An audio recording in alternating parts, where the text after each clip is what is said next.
Boy, oh boy, you are in for a treat with this episode as I get back to interviews. This one is with Tami Dever. She is a graphic designer and runs a design company and an author services business called TLC Graphics. She's based out of Austin, Texas, and it's just a great interview.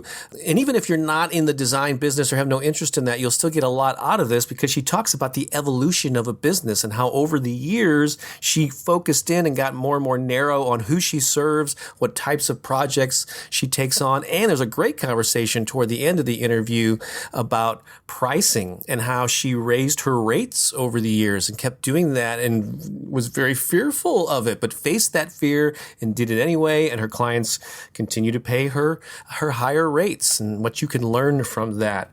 So that's what's in store. This episode is brought to you by the Creative Entrepreneur Summit. That's an event that I am putting on in my hometown of St. Louis, Missouri in the month of November. It's actually on Saturday, November 14th. It's a full-day event during which I will cover 7 steps to building a thriving career in the arts. This is for musicians, writers, visual artists, creative people of all types. It's going to be very interactive, very hands-on, a lot of networking opportunities, and hopefully some collaborations will come out of that. And so it's a great event, and you can learn more about it. Another cool thing that I'm doing, which I am, you can enter to win a free copy of the new Empowered Artist book. So all that information about the Creative Entrepreneur Summit in November and the entering to win the free book, you can find all that info and more at empartist.com. Just think of the word empowered, the first 3 letters of it, empartist.com. So go there and check it out. Again, I know you'll enjoy this interview, so thanks again for listening to The Creative Entrepreneur, Season 2, Episode 7.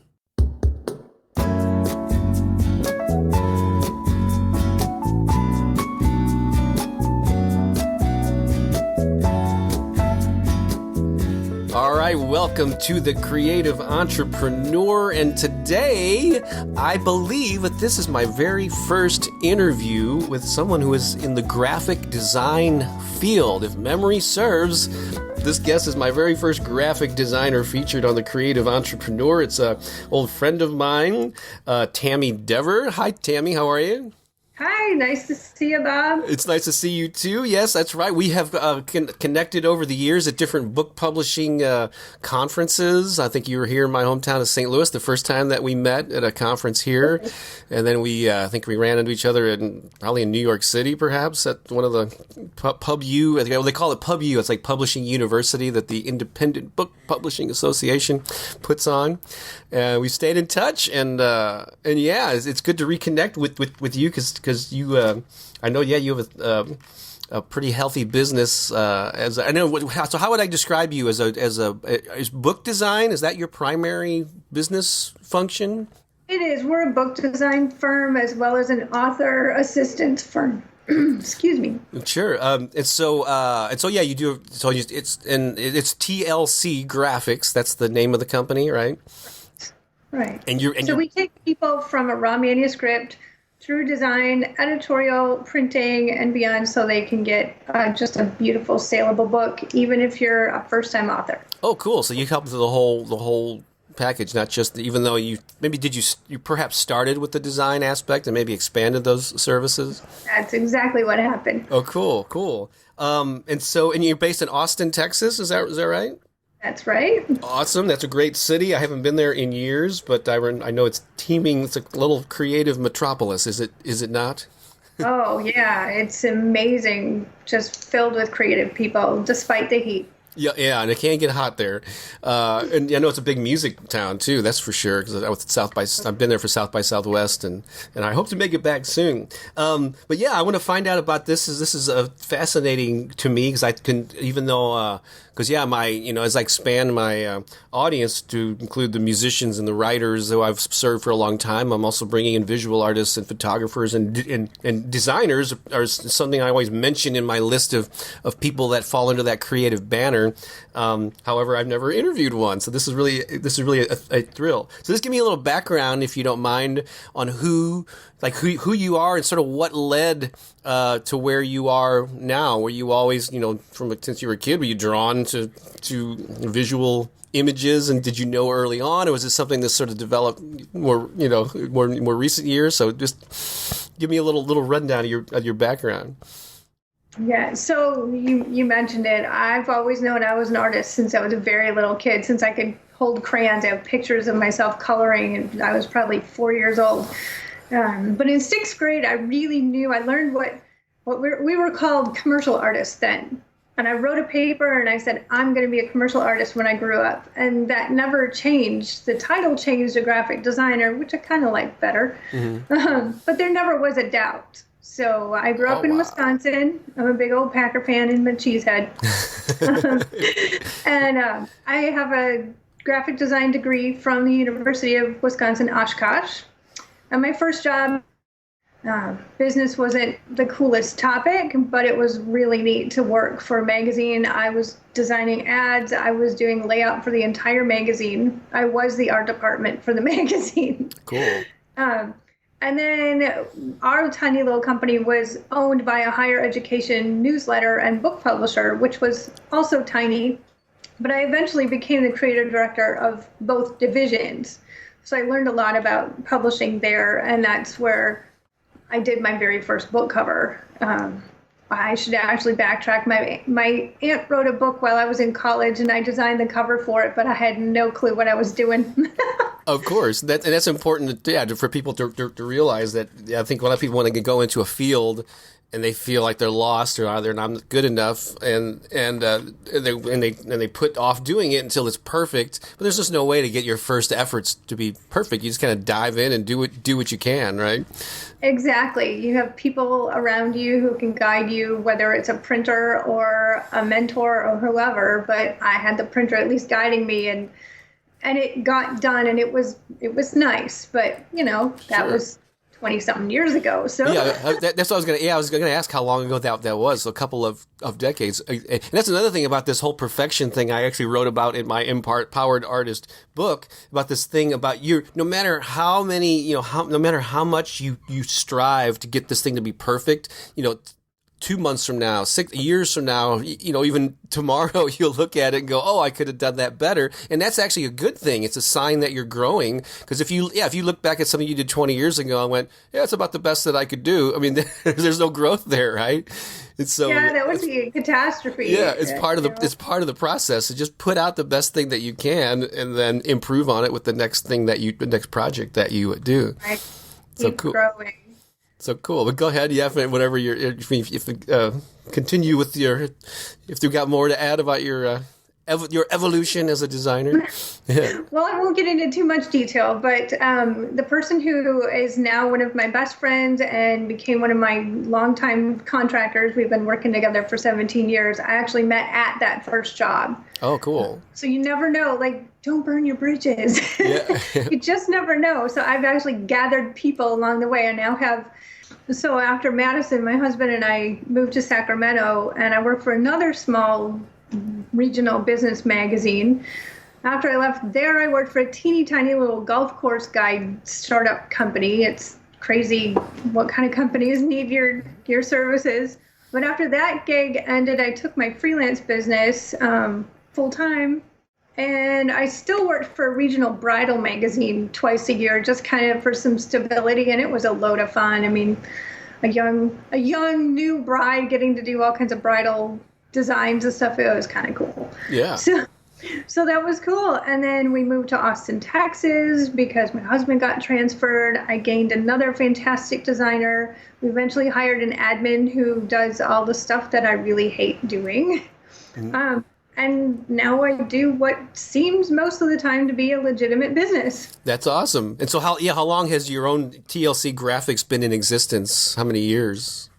Well, it's funny when people ask me that because I started it in high school. Oh, with that name too? Yeah. Oh, how cool. I've been freelancing since about 85, 86. Oh, cool. Under that name. They were my initials. But I've really been full time since about the end of 97. Okay. Oh, 97. Okay. Oh, so that's a long time. Yeah. Yeah. Even a lot longer than we've known each other. So that's awesome. And when you say so you have like designers who work with you, and you mentioned an admin. I'm just curious. Yeah, I always like to know people's business models as much as you want to talk about. But are they virtual? I mean, do they work independently on their own as opposed to having coming into an office? I'm just making the assumption, but I'm curious. They are. We all work from our homes. It's beautiful. They're all over the country. So we have three, including myself, we have three designers, one near Sacramento, one near Kansas City, myself. My husband does some work with me, but he has his own office across the hall. Oh, cool. Yeah, just a little separation there. Yeah. Yes, we need our own offices. So, and we have a network of editors and printers and indexers and all kinds of creative people, and they're all over the country. So it's pretty cool. Yeah, no, that's awesome. And it just goes to show these days, that you can run a company and have employees or contractors or whatever, that you don't even have to be in the same city or anything. So, and I guess these are just relationships that you develop over the years. They're people that you trust and they've proven themselves, and it doesn't matter, where they could be in halfway around the world, and it wouldn't make any difference. So I'm going to go, there's questions I like to ask every guest, and I know I just sent these to you ahead of time, give you a little chance to think about them. I always love to ask, like, if you were to, you've built this business, and God, you've been running, even had the name of it, and I love the fact that you said you knew this since you were in sixth grade. I mean, I don't even know how old are you in sixth grade? You're still in this? About 12. Yeah, and so that's a pretty young age to go, I know what I'm going to be, and have lived that out. I mean, and there's there are many people that go through their lives and they're adults and still don't know what they want to be when they grow up. And so and I am in the same boat. But anyway, if you if you could name like three key things that were responsible for your growth to this full-time, designer and author services company, what would those things be? And they could be any number. They could be beliefs. They could be key moments, insights or traits, or so I'm just curious. Everybody has a different set of them, and so Tami, what are your key three things? Well, it's hard to pare it down to three, but probably the biggest turning point for me was the day that I returned from our honeymoon to my job at that tiny golf course startup. The guys that ran it asked me to lunch with them, and there were 8 people at this company, and 3 of them, I didn't go to lunch with these guys. I just did my work. Right. So it was very strange, and they took me to lunch to tell me that the company was bankrupt. They had no more work for me and no more pay for me, and they were sad about it all, but that was that. And I said, so I had a decision to make. Do I commute my life away to downtown and working for somebody else 24/7, or do I expand my freelance business full time into something I never really wanted to do because I hate the business end of things, loathe commuting?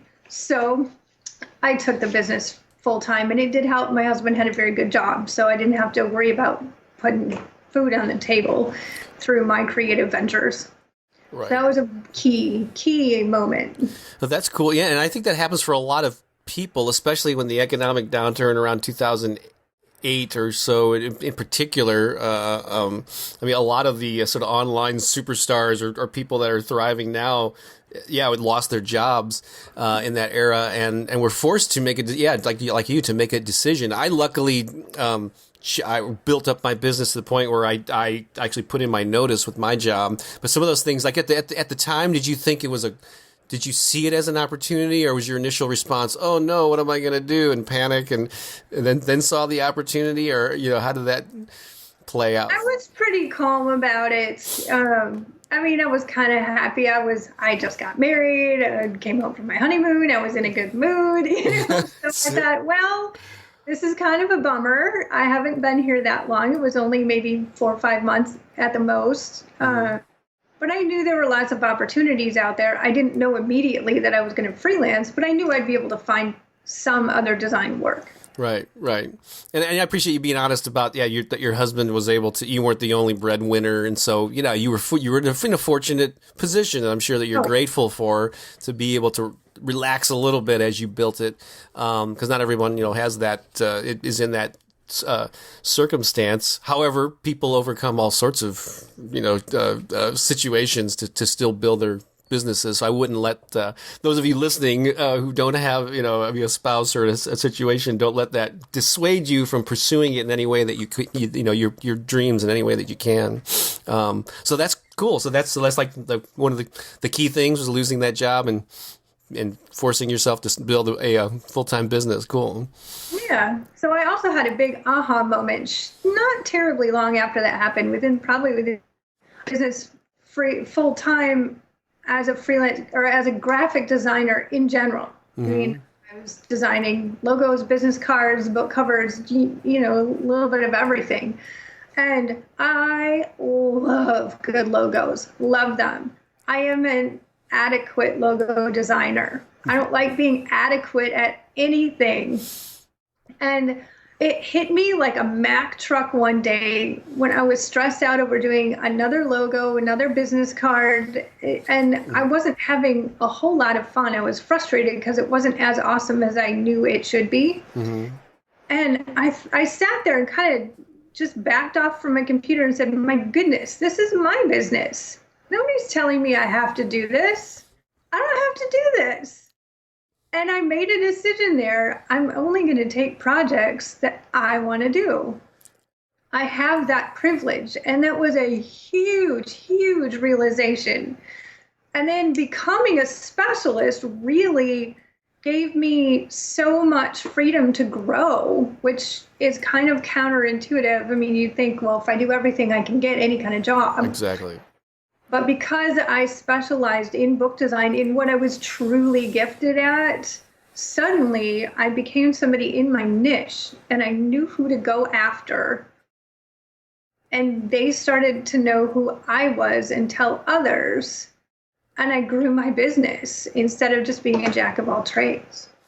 That's awesome. That's a great insight, because I think, maybe it's particularly in the early stages of building a business, and maybe even more so when you are, I don't want to say desperate, when money is something that you require to live and pay the bills, you probably are willing to go, I'll do whatever it takes. And sometimes you got to do what you have to do until you can actually do what you want to do.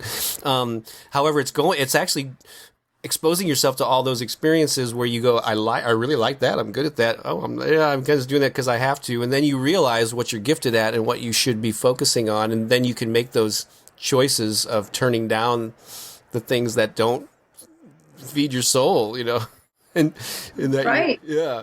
And I mentor quite a few designers, and I tell them, like, you need to start out learning how to do a lot of different things so that you can find out what you're good at and where you should focus. Right. And sometimes you just have the thought in your head that this is what I'm going to focus on, and you may stumble upon something that you didn't realize you were good at and enjoyed doing. But you knew kind of early on the book thing was for you, and so and also a great point about narrowing your focus is stronger than being a jack of all trades. You're right. You can, when you try to appeal to everyone, you generally appeal to no one, and then but you become the best damn book designer, in your field, and that's what opens possibilities. And so, did you see immediate response to that, or was it sort of like a growing period of establishing yourself in that niche? I was already starting to. It was just a matter of saying, I'm not going to take my time to do these other things because they're taking away the time I have for these books. So I didn't have to pick and choose like which. I didn't have the dilemma of saying, I really want to work on your book, but my schedule's full of all these other things that I don't want to do. Right. So I think it probably was a gradual change, but it was such a huge mental change that my attitude just was different. So I felt better about it. And that's an important thing too. Yeah, get your, I mean, I think most of success in anything is the mindset and the perspective that you come at it from. And yeah, if you're excited and thrilled about this new endeavor, you're going to do a lot better at it than you're just kind of going through the motions. So that's awesome to hear. So that was number two, realizing that to turn down work you didn't enjoy and to focus, become the books specialist. That's number two. Is there still a number three? There is actually. Number three is more of it's a belief kind of deal, and that is that I'm a Christian and we run a Christian-based company. We don't work with just Christian authors or just Christian books, but that's the basis of our company. And I can look back and see all of these crazy events that brought me to move TLC from freelancing to full-time and brought all these people into my business from years back, from all different places. It's been really cool when I look back to see what we like to call a divine coincidences. Mm-hmm. And to see how God orchestrated all of it. And it's been an amazing journey so far. And we see, it's changing every day. There's more and more people who call us up out of the blue and, well, I found you because of X, Y, and Z. And we're like, what? That was 30 years ago. I wasn't even doing this then. How did that happen? It's really cool to be part of that journey. Yeah, and I think it is cool to bring your and regardless, people have a variety of backgrounds, so whatever that spiritual aspect that you embrace or and bringing that into your business is an important thing. And I know I've it seems like I've been coming across the word faith recently, and in many contexts, because maybe a lot of people think of it strictly in religious terms. However, it can, for some people, it can just be a faith that where they're headed is going to work out, and so it's kind of a little bit of what you're talking about too, isn't it? Just having faith in the divine, but faith in yourself, faith that life is unfolding perfectly. Does that ring true for you? It does. Whatever your values are, wherever you get your values, your morals, your ethics, be true to them. Mm-hmm. And it comes through. My goodness, it affects who you work with and how you work with them. It's a big deal. So just be true to who you truly are. Right. And no, yeah, because a lot of people have faith that everything, that it's not going to work out, or they have a knowing that people are out to get them, or what and you can, and for that, it's, if you have that mindset, it's true, but you can also look at the world through people are generally good, and life is good, and we're meant to thrive, and the people, and when we don't, it's because we let stuff get in our way. Like there's a philosophy that I have that we're all like born pure, perfect, beings, and over the years it gets covered up with muck, from life and experiences, and maybe even our parents who had good intentions saying, "Oh, don't do that." They're trying to keep us safe, and we get we get covered up with the muck of life, and we're looking through dirty lenses maybe at the world. Sure. And a lot of personal development, in my mind at least, is like uncovering that and getting back to your true essence. And for some people it's through a God and a Christian-based thing. For other people it's a different thing. But I think getting back to that knowingness that you're good to begin with. At your core, and that life is good and people are generally good, to me that's a healthy place to operate from. Yeah, and you mentioned that, like, I do believe that people are inherently good. I would prefer to do all my business with a handshake and a smile. Yeah, that's how I believe that it would be great to work that way. But even though I believe that everybody is good and I would like to do business that way, I have learned the hard way several times. As a creative person, don't ever, ever, ever do a job without a contract. Good. 99% of the time, it's just a piece of paper. But that 1% that you need to go back and say, no, this is what we agreed to, it's priceless. Yeah. And I know a lot of, because I was, as you probably know, I was the president of the St. Louis Publishers Association here in my hometown for several years, off and on. I've been on the board, and so we've had designers on the board, and I've interacted with a lot of designers. Probably many of them you may actually know from your St. Louis trip here. And yeah, that's a topic that comes up, and this is probably good advice for any type of service provider where you don't want to have any gray areas about what they're getting and what you're offering. Are you still there, by the way? Okay, I'm just going to make sure. We're recording this over Skype, and every now and then it freezes up, and I just want to make sure Tami's still there. And so, yeah, that's great. That actually is probably a lesson that self-employed service providers in particular need to know. And I know that authors can be very fickle, and some expect 87 revisions where others are easier to work with, and so you need to be upfront with what they're getting and the expectations by both parties, right? Yes, exactly. And don't be afraid to keep changing your contract. Ours has evolved just through things that we would never have thought to put in it until something weird happens. You go, okay, I guess we better add that in. In case the silly people, who make the assumption that that you're going to jump through all these extra hoops, and it comes from respecting your time and your value too, I guess. Because I guess some clients, again, they may be good intentioned or they're focused on themselves and their book, but they end up maybe expecting you to do a lot of things that, they're unnecessary things that take up your time or the time of the people that you're hiring to work for them. And so there needs to be having a realistic expectation up front about what they're going to provide you with and what you're going to do for them is really important, right? Exactly. And a realistic timeline. Right, yeah, because people say, I need this book by next week. Well, that ain't going to... You should have... Have fun with that. Yeah, good luck. Yeah, you should have contacted me 2 months ago. So that's great advice. All right, I want to remind you that you are listening to the Creative Entrepreneur Podcast, and wherever you're listening to this, like you may be listening to the podcast on iTunes or what do they call that, Stitcher or something, please subscribe to the podcast. There hopefully will be an easy way to do that in case you're not already subscribed and you're just listening to this individual episode. That way you make sure and get all the upcoming and you have access to the previous episodes too. And also I would love for you to comment on what you think of this series and also what you think about what Tami and I are discussing here today. That would be great. And rate the podcast. Anyway, just interact here and the more comments and ratings that I've got on the podcast, wherever you're listening to it, the more people, it'll help people discover it. And if you're maybe listening to the YouTube version, I often convert these also over to videos with graphics and stuff. Subscribe to the YouTube channel. You can comment there too. So however you're consuming it, I would love to hear from you.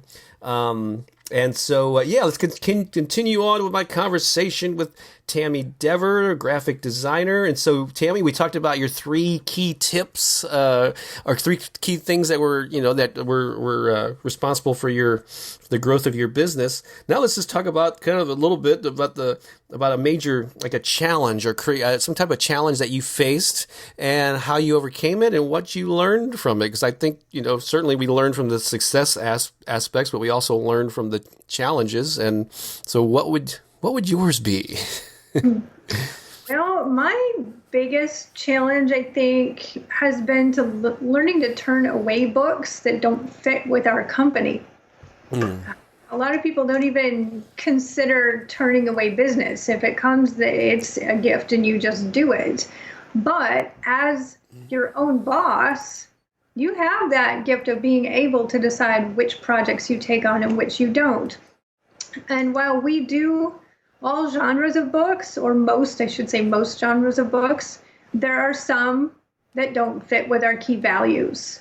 And, this all kind of goes along with what we were talking about previously. But I truly remember, and I don't think I'll ever forget, the very first time I felt like I needed to turn away a book. Mm-hmm. And it was an older gentleman, very businesslike but kind. But I was kind of intimidated because I knew he was in like big business and knew what he was doing. And here's little old me sitting in my little old office in my little old house with my dogs. And, like, who am I to do this and tell him what to do?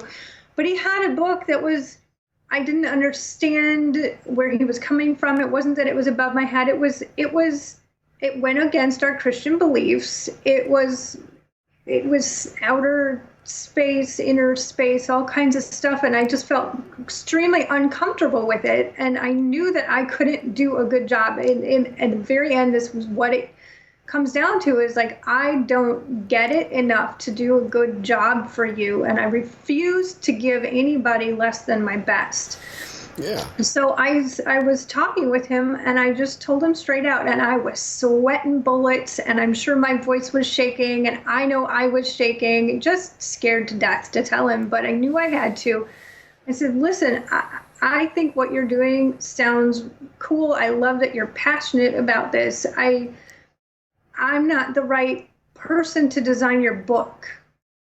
I'm like, it doesn't mesh with my own values. I'm not degrading yours. They're just different, and I don't feel comfortable, and you're not going to get my best work, and I don't want to give anybody less than that. And I just stopped, and I waited in a pool of my sweat. And he said, are you telling me that you're turning away my business? And I said, yes, sir. And he said, I don't think in all my years of business that I have ever met somebody with such integrity. And I would just about fell off my chair. He said, I would refer people to you because of that. He said, I will find a designer who's going to be right for me, but I will refer people your way. Wow. Whoa, did that knock my socks off. So, and I've had to do this many times since then. It gets easier every time. It's not, I don't always get that same reaction. I've been called evil. I've been called other names. I've been hung up on. I've had people block my emails. I mean, it happens, but I have never regretted any time. I've always, listen, I did what I needed to do to stick to my morals and keep my integrity. And we always refer these people to somebody else that we know and we trust, who we think can do a good job for them. So I don't want to leave them high and dry. Yeah, no, I think that's a great point. And it kind of ties into what we talked about earlier when you were talking about making the shift in your business from doing all types of graphic design to saying, no, I want to focus on books because that's what I'm good at. And then even within that smaller sphere or subset is I only want to be able to work with clients that I resonate with, that I can relate to. And yeah, like you said, and so I think that's wonderful. And that's part of, I guess, the evolution of a creative entrepreneur, is you keep refining and realizing what works and what doesn't. And yeah, you should be working with your ideal clients. You shouldn't have to be forcing yourself to do something, even if it's a book cover, which you know that you're good at. If it's not in alignment with your strengths and I think that's an awesome lesson. And that was a great way. It's probably you were really blessed for that first one to have the reaction that you did, because it probably gave you the fuel, the strength to do it again. Absolutely. Yes. You're so right. And I still don't get why somebody, in my case, an author, would want to work with a designer who's so different or who doesn't quite get what they're doing. I mean, why would you work with somebody who doesn't share your passion? Yeah. Book. I did a really cool book on golf, and I don't golf, but I find it interesting, and it was well written, and it was fun. Mm-hmm. So I don't have to understand everything about it, but if we don't click as people, as well as if I don't get what you're doing, it's ridiculous to try to force that relationship. And so this is a good point. So, I'm sure there's going to be a lot of people listening to this from different perspectives. One, they could be either aspiring designers or somebody who's in a service business like you are. And so this is great advice for them to build their business and be picky about their clients. It's also for other people like me, like for authors or just creative entrepreneurs who will be hiring other people to help them, whether that's editors or web designers or whoever. This is great advice to make sure that you connect, or you create a virtual team or an assistant or whatever. It shouldn't just be, in addition to being the person who's good at what they do, you should resonate with them as people. So this is a valuable lesson, is when you're choosing the service providers that support you in building your own business. And so that's great advice. It is a team. Why shortchange your passion? Absolutely, yeah. And there are book designers out there, I'm sure, that are edgier, not only visually, but maybe in their perspective on life, who would gel with whatever this guy was, talking about aliens or whatever. I don't know what the topic was. It doesn't matter. But I'm sure there are plenty out there who he could find that he connects with, and they get his vision more so than you did. And that's cool that you recognize that. So that's awesome. So cool. So this is a question I love to ask guests, and it's particularly relevant for you because you're in the book design business. But so I assume, particularly in your case, that books are important. You enjoy reading them in addition to designing their covers and their interiors and helping authors. So I love asking, name a book, and I know there's probably more than one, but a book that changed your life. It was this instrumental in waking you up to something, and explain, what that book was and why it did. You responded that way to it. Yeah, this was really hard. I grew up devouring books. I mean, I read all the time. I was a horse crazy little girl, so I read almost everything I read was a horse book. Oh, wow. But strangely, one of the two that were instrumental, was The Story of Helen Keller. Oh. I was so moved by the fact, her world was nothing. She had no sight, no hearing, no speech. And yet there was somebody who helped her break through, and her world opened up instantly. And she went on to get a college degree and teach, and she got married. It just blows my mind that somebody who was in total darkness could have such a vibrant life and then affect others so richly. I wanted to learn Braille, and I wanted to learn sign language, and I wanted to learn everything about her. It was a really cool deal. And so that was one of the big neat books that I read. And I know this is probably cliche, but the Bible is a really big deal in my life. Right. So, and when I finally went from being a passive mom, made me go to church kind of person, to somebody who really enjoys learning about God. I have watched, and my friends and everybody, I've watched myself change from a young, cocky, self-centered artist who wanted to do everything my way kind of deal, into somebody who really, I want to serve others with this talent I've been given. And I just want to do the best I can for other people, regardless of myself. And that's really largely what draws other people to our company. We get comments all the time on how we're just so welcoming, and it feels like we truly care about them and their projects, and it's not a front. We really do. And so, God's word has really changed me that way. So both of those books have had different types of impact on my life. That's awesome. Helen Keller, that one an inspirational story, maybe historically, I'm not sure when she passed away, so maybe a lot of people have heard of her, and that she's not as current or whatever as she once was. But when you read about that, it's amazing what she overcame and still thrived. But I have a feeling what you're just saying maybe ties into this other question I love to ask.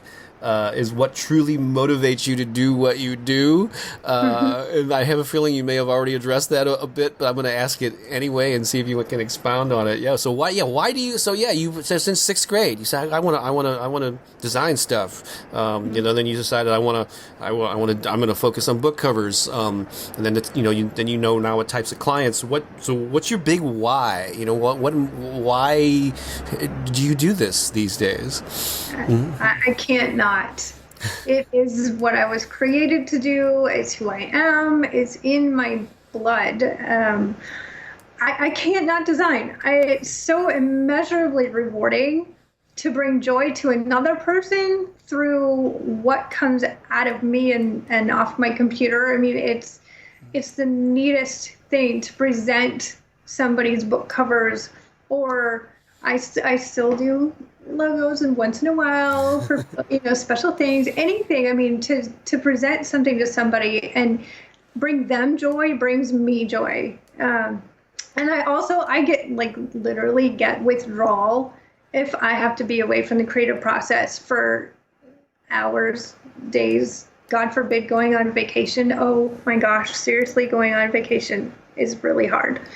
So do you have other and most of your creative expression is in the visual medium. Do you have any other ways, any other like creative hobbies or endeavors that you do that kind of scratch that itch also? Well, I love to a lot. I'm still a horse crazy girl, so I have a horse, and it's very difficult for me to find time to go hang out with her, but I really love to be at the barn. I love 80s music, so cranking up and 70s, so cranking up the old 70s and 80s tunes and singing along or doing trivia quizzes, about that era and stuff, things like that. But really, creativity is, I just want to design things all the time. Cool. And it occurs to me, too, that even though, as you were describing your love for designing things, so obviously it comes through, I mean, it's you're adding your creativity to it, but in a service-oriented business, you also have to kind of catch the vision of the client, and understand the book or the thing that they're trying to convey, and then put that through the lens of your creativity. So it's not just expressing, this is a different form because you're not just expressing your creativity, you're doing it to represent someone else's brand or message, right? Yeah, and to me, that's the beauty of what I get to do, is that somebody comes to me with, it's a problem. Mm-hmm. I have a product, which happens to be a book, and I need a cover, which happens to be the book's billboard, and I don't know how to represent my book visually. You need to do that. So there are parameters, and we start out with a questionnaire, and we want to know about how they're marketing and who their audience is, and so we have this like 6x9-ish blank area, and we have to fill it, but we do have to marry up the purpose with the design. So I love that there are restrictions. I'm no good with a blank sheet of paper. I need to have a theme. I need to have, like, what do you want on it? What are your goals? And then I can bring creativity in to meet those goals. Yeah, that's cool. Actually, some of the most creative things are when you have parameters or limitations, as opposed to this being, just do whatever you want with it.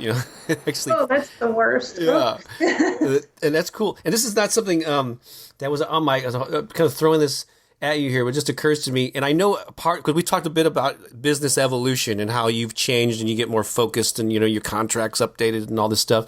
And I wouldn't mind asking you just real quickly before we wrap up, like on pricing, because I know there are a lot of book designers out there that are at different stages and all that, and you can find some discounted ones. However, your prices are not. I mean, I'm sure you've raised your prices over the years, and so you're not exactly the discount source. Correct me if I'm wrong, but I'm pretty sure that is the case. Was that part of an evolution? Did you have mental struggles with pricing and value, and when people asked how much stuff was, because that hangs up a lot of creative people of naming their price and saying it confidently, right? It is. It's really, it has been a struggle as a creative person. Yes, that has been one of my other top struggles over the years, is how much do I charge? How much is too much? How much is not enough? Our rates have raised many times over the years, and every time I do it, it gives me a lot of heartburn. And eventually, there was a point in time, maybe 6-7 years ago, where I kind of took my business from being a hobby business to a more legitimate, yes, we could actually live off of this type of business. Oh, cool. And that's a whole nother story. Yeah. But my husband and I went through a course mostly to teach me more about business kind of things. And during it, because I don't like that whole business thing. Right. And I know a lot of creative people out there are the same way. I know you guys get it. Right.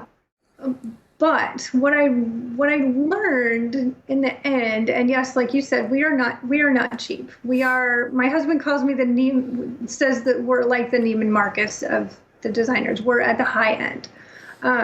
But we've been doing this for 20 years. We bring more than just good design. We bring so much experience. There's so much value that we add because of our experience and because of who we are.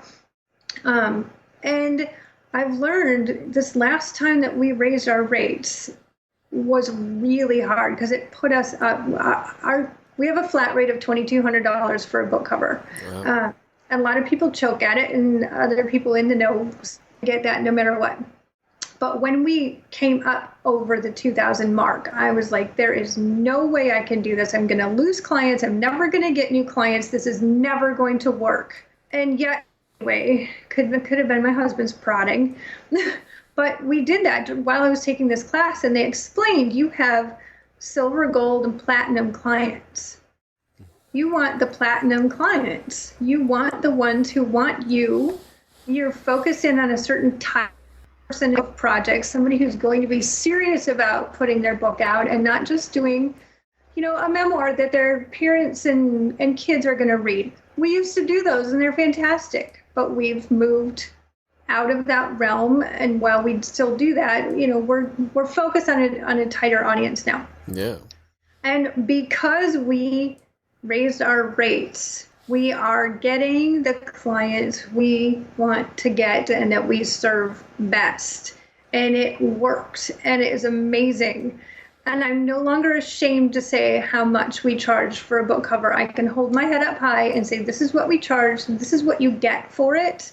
And I am comfortable with them either being able to afford us or not. Wow.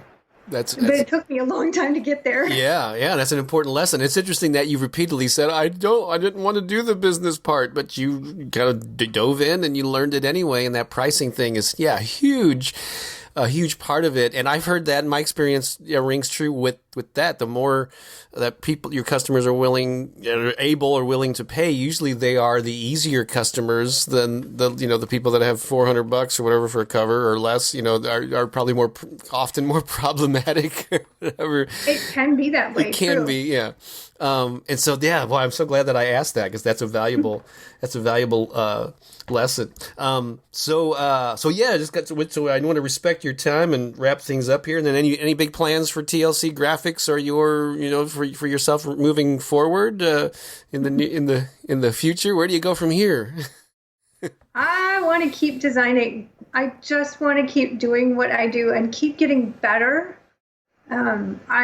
Like you said, I have books in my closet that I did way back when I was starting, and there's novice errors written all over them. I've had the privilege of redesigning my own designs in the past, which is really cool. Nice. But I just want to keep helping authors produce great books. I want to keep doing this so that I come true, and then because of their books, they're reaching other people. So, it's a ripple effect, and it's really a privilege to be part of it. So if I had one big, crazy, audacious goal, it would be that I would love to get to a point where we didn't have to charge anything for our services, or I could just sit down and do my work for free. And I know that's crazy, but I love that idea. And there have been certain occasions when I've been privileged enough to be able to do that. And oh my goodness, those projects just shine. It's pretty cool. That's awesome. Well, I was going to mention earlier, I know having, not only seen your work online and off, you do your covers are amazing. And I know the service that you provide to people is top notch, and you really, when you take on a client, you're all in 150%. And so where can people find out more about what you do? Well, you'll find us at tlcgraphics.com. We just launched a brand new responsive website, which was a brand new word for me. So I live in the print world mostly. So, but our blog is within our site. We're on Twitter at TLC Book Design. And we're on Facebook, facebook.com/TLC Graphics. We've got a great portfolio on our website that we also design book interiors. So you'll find our covers and interiors and a really fun makeover area called the Before and After Gallery. So everybody loves that part of our site. Awesome. Cool. Well, thank you, Tami. I knew this would be awesome, and like a lot of these interviews, we start off with a little list of questions, and I think I know what we're going to cover, and then I love to just discovering those little tangents, like when we talked about the pricing earlier. I think they're really valuable. So I thought I already knew you, and I know now even more about your story and your history. I'm even more inspired and honored to know you. So, thanks a lot for taking your time to share your story with us today, and we'll keep in touch and continued success. Well, you're too sweet, Bob. Thank you. It's a privilege being your friend, and I hope somebody's been inspired by what we've talked about today. I enjoy mentoring people and bringing up new artists, so I'm always happy to answer questions. If people want to email me from the site, if they're new and they want any kind of advice, I'm happy to take the time to provide that. Oh, awesome. Thanks for that generous offer. So listen up there, aspiring these designers, reach out to Tami, because she's just open the door for you to do that. All right. Thanks again, Tami, and I'll see you soon down the line. All right. Thanks, Bob.